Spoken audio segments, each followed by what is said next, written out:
Sir, आज की press conference हम जैसे कि आपको पता होगा कि कुछ दिन पहले पब्लिक सर्विस कमीशन की नॉमिनेशन की गई 6 मेंबर्स की। आज तक के इतिहास में जम्मू कश्मीर में जब भी पब्लिक सर्विस कमीशन की नॉमिनेशन की गई, मेंबर्स 6 अपॉइंट किए गए, उनमें से कम्युनिटी वाइज सबको रिप्रेजेंटेशन दी गई।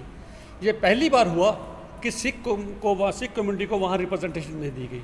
आज की हमारी प्रेस कॉन्फ्रेंस उसी पे है, उसी के रिजेंटमेंट शो करने के लिए सरकार से कि ऐसा किया है कि सिखों को हर बार अपना हक मांगने के लिए सड़कों पे आना पड़े या सरकार को चिताना पड़े। सरकार खुद ये चीज़ क्यों नहीं सोचती? भाई, जहाँ सरकार ये वायदा करके आई थी, इस सरकार ने एक बड़ा लुभावना नारा दिया था, सबका साथ सबका विकास।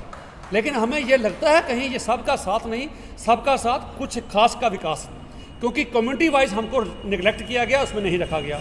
एक मान हमारी ये आज मैं प्रधानमंत्री जी से भी, होम मिनिस्टर जी से भी, क्योंकि अभी यूनियन टेरिटरी है, डायरेक्ट उनके कंट्रोल में आती है, हमारी उनसे ये अपील करते हैं कि ये हमारी वो कम्युनिटी जो हिंदुस्तान के किसी भी आपदा की घड़ी में, किसी भी दुख की घड़ी में, किसी भी वक्त में हमेशा आगे बढ़ चढ़ के, चाहे वो बॉर्डर पे जंग की बारी हो या देश के अंदर कोई आपदा आई हो, सिख कौम ने हमेशा बढ़ चढ़ के सरकारों का साथ दिया, लोगों का साथ दिया, मानवता की सेवा के लिए आगे आए हैं। हमें दुख होता है, हमारे नौजवानों को दुख होता है कि अगर वो कौम जो देश के लिए, देश को आज़ाद कराने के लिए जिसने 98% तक कुर्बानियाँ दी, लेकिन जब अपने राइट की बारी आती है तो सरकार हमें कहीं साइड लाइन क्यों कर देती है?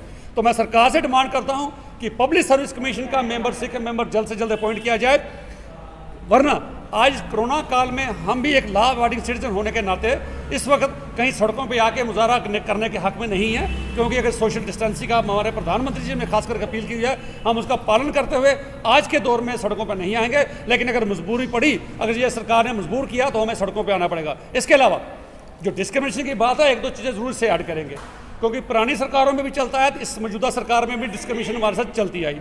हमारी कौम पिछले बड़े सालों से, कई सालों से डिमांड करती आई है कि जम्मू कश्मीर का कोई एक अच्छा हाई कोर्ट का लायर, सिख लायर, जिसको यहाँ जज के रूप में अपॉइंट किया जाए, किसी भी सरकार ने उसको कभी कंसिडर नहीं किया।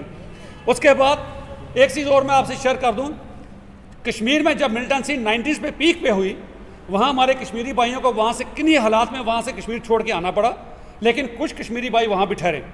इसी तरह सिख कम्युनिटी के कुछ मेंबर्स वहाँ से जम्मू माइग्रेट कर गए, लेकिन सिख यूथ और कुछ फैमिलीज हमारी कश्मीर में डटी रही। 90s में एक वो टाइम आ गया था जब कश्मीर में कोई हिंदुस्तान का नाम लेने वाला नहीं था। उस वक्त अगर वहाँ पर कोई था तो सिर्फ सिख कौम थी, सिख नौजवान थे जिन्होंने हिंदुस्तान का झंडा उठा के हिंदुस्तान की पहचान को कायम रखा था। लेकिन 2009 में भारत के प्रधानमंत्री जी ने जब एक पैकेज निकाला, एम्प्लॉयमेंट पैकेज, उस पैकेज में ये लिखा गया, package employment package for non migrants Kashmiri, भाई जो नौजवान कश्मीरी वहाँ से माइग्रेशन करके नहीं आए उनके लिए पैकेज निकाला गया। तो हमारे सिख नौजवान भी खुश हुए, चलो जो हम यहाँ पर ठहरे तो हमें भी उसका रिवार्ड दिया जा रहा है। उन लोगों ने फार्म भरना शुरू किया। जो ही फार्म भरना शुरू किया तो कश्मीर में वो रिजेंटमेंट हुई, खास करके कश्मीरी भाइयों में। उन्होंने कहा SRO 425 लाया गया 2017 में, PDP की और BJP का अलायंस था, जो ये नारा दे के आए थे, सबका साथ सबका विकास। उस वक्त ये नारा उनको नहीं दिखाई दिया, उन्होंने SRO 425 ला के उसकी अमेंडमेंट कर दी।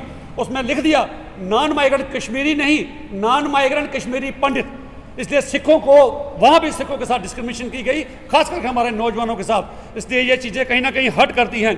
आज हम जम्मू में पिछले 10 साल से ये मांग कर रहे हैं कि कुंजवानी चौक में एक बाबा बंदा सिंह बहादुर का स्टैचू इंस्टॉल किया जाए। उसके लिए सरकार ने अभी तक परमिशन नहीं, फाइल पिछले 3 साल में सेक्रेटरी में पड़ी है, हमारे साथ डिस्क्रिमिनेशन की जाती है।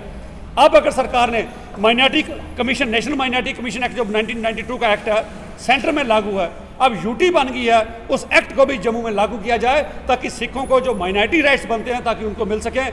वरना हमें यही लगेगा ये सरकार सबका साथ सबका विकास नहीं, कुछ खास लोगों का ही विकास करने के लिए आई है। हमें आज भी लगेगा कि हमें सेकंड क्लास सिटीजन का ट्रीट किया जाता है। मैं आज फिर अपील करता हूँ प्रधानमंत्री जी से और GC मुर्मू साहब से कि हमारी ये जेन्युइन डिमांड को जल्द से जल्द कंसिडर किया जाए, वरना हालात नॉर्मल होने के बाद हमें मजबूर होकर सड़कों पे ना आना पड़े अपने राइट्स लेने के लिए। हमने कभी किसी से खैरात नहीं मांगी। हमने जब भी कहा अगर कम्युनिटी का ड्यू शेयर बनता तो उनको दिया जाए। ना कभी किसी सिख ने भीख मांगी है, ना कभी हम कभी खैरात मांगते हैं, लेकिन जो राइट कॉन्स्टिट्यूशन ने हमको दिया वो राइट हमको मिलना चाहिए।